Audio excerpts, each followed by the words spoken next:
I'd say one of my favorite accomplishments right now is I'm working with actually a Latin American film company that wanted access to Ricky Martin, and I came back to some of my old people like KC Porter, who we signed here to WacBiz, and KC has worked with Mana and Shakira, and now he's working with me. He's finishing Ricky Martin's record, and we're, what I'm feeling is that the connections of my past are coming back to help us in the future. We will be working with this very big Latin company that they have 3 features and a documentary that they're handing to us to supervise, and I'm so excited about this. Also working on a more global level, when you're dealing with such a producer and songwriter as a Casey Porter, with his credits and everything, we've been working very closely together. And there are lots of things. Every film that I work on, I'm very excited about. At Tribeca Film Festival, which was about 3 weeks ago here in New York. We were thrilled. We had 2 films in. I signed a composer through them for their #1 feature called Timer. I worked on a Steve Buscemi, Aidan Quinn film as well. Actually with Arlon Bennett. Also, I believe is with you guys. He's also with the Hollywood Music Awards. Arlon is a really strong country writer.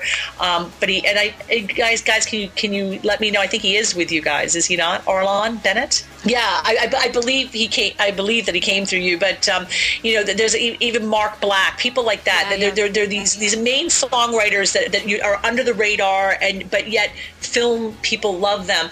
I'm just as excited every day with the new writers that I'm meeting, through your company than I am even sitting, in an office, regarding Smooth. I think that every single artist out there today has the potential of being that next Smooth in their own way. And I don't think we'll ever see record sales like that again, CD sales like that. I think it's all about digital downloads now.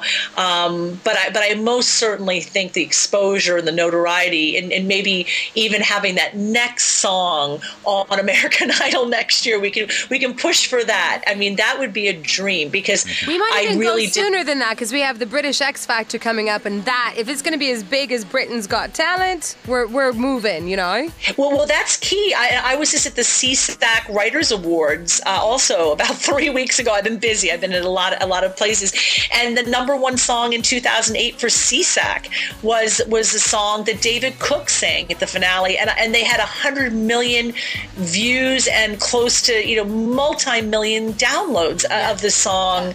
And we look at different ways to expose, and I'm realizing it's not just actually through TV and film for artists. Artists should be looking at these huge award shows, because they're very important right now to their exposure. And I think that's very key for Mirror Music Fame Games to be involved with Tony Cowell. I think that's such an honor, and hopefully he'll be able to pave the way for some more award shows for everybody. Yeah, and turn a lot more people onto some new music as opposed to the older music, right?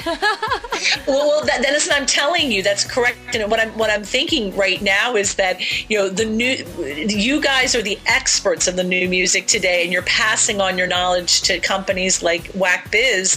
And I'm just hoping that what's going to happen is nobody's going to know the music as well as we do, and they're going to come to the point and they're going to go, back in 2008, remember that genre of music or that type of hip hop? They're going to want that, and there's not going to be a mark like, it sounds like the Rolling Stones from 1970. We're going to be, I think that we're going to be in a very interesting marketing position that for this time period, I don't think that there's a better company out there right now than you guys. And we are very, very proud to be able to have access to your music, I have to say, because it is very important that we understand what's going out in every genre right now. And independent music is the name of the game. Well, I can tell you, I probably will have to kick Paul out of the studio now because his head is getting too big to fit in here. But speaking of Paul, It was absolutely coincidental and incredibly ironic that moments before we dialed your number for this interview, he received an email from an artist. We don't need to mention their names. We'll keep it anonymous. Wanting Paul to take a look at a couple of contracts. One of them was a music licensing contract through MTV. Right. And Paul is here, so I'm going to pass the mic to him because he knows it more deeply since he actually read the email, and we'll get that question fielded for you. Speaking of knowledge. Sure. Very little of it, I'm sorry. No. Hey, Suzanne. I've met you. Hi. No, I got this mic here. I think I'm going to be good. Listen. So I got this email, and I'm reading through the contract, and to make the long story short, it says something to the effect that the company, the licensee, being the company, will pay the licensor, being the artist, a $1 fee, for which they will have a non-exclusive right to use a whole album's worth of songs on the, which the artist has produced, in perpetuity. And I kind of spent a lot of time pouring through this, trying to see, all right, so what's the deal here? Are they promising any extra special exposure for that, or what's going on? And I couldn't find anything, and I'm half tempted to send it to you to have a look. But at a glance, are you familiar with that kind of a scenario, and what does that tell you? Well, I avoided that scenario for a long time with MTV, and we're very connected, as one of our partners' brothers is a programmer for them, has been in programming for 14 years. So without naming names, the key thing is I knew better, and I refused to do that. I would say no to something like that right away.